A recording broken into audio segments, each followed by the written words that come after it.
there. So I have a question for you. What's that? If you had a magic lamp and could make one wish for all riders, what would you wish? One wish for every rider to do?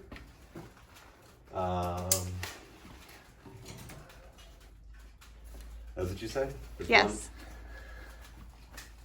Besides take every course there is in the world and wear gear and practice, what would be one wish I'd want all riders to do?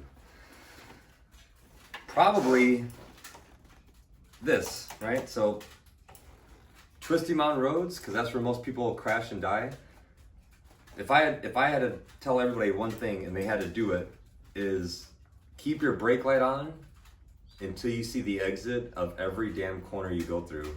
If it's an open corner, you could kind of still see, but it just gets down to reaction time as well. So like, I just did a one-on-one. So sometimes the pace that people are riding, and they don't believe you could use the brake in the middle of the turn because they think it just stands up and goes wide, or if you think you use the brake in the turn, the bike will just crash. But you could build up brake pressure and slow down dramatically. So like, watch the video by Champ School, radius equals miles per hour.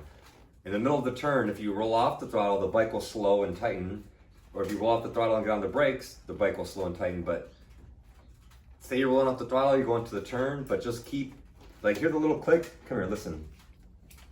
Like, you can hear the click, watch. That little click you hear, that means the brake light just went on.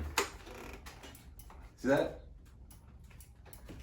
So if I could tell all riders one thing, besides gear and courses and practice, keep the brake light on until you see the exit of every corner. That way, if someone does a U-turn in front of you, there's gravel, there's a 2x4, there's squirrels, there's whatever it is, you're already on the brakes, and instantaneously you could increase brake pressure and slow the bike down dramatically to give yourself more time and space to react to whatever's going on in the corner. Yeah, so that's probably it. Learn to use the front brake and keep that damn brake light on until you see the exit of every corner. That'd be it.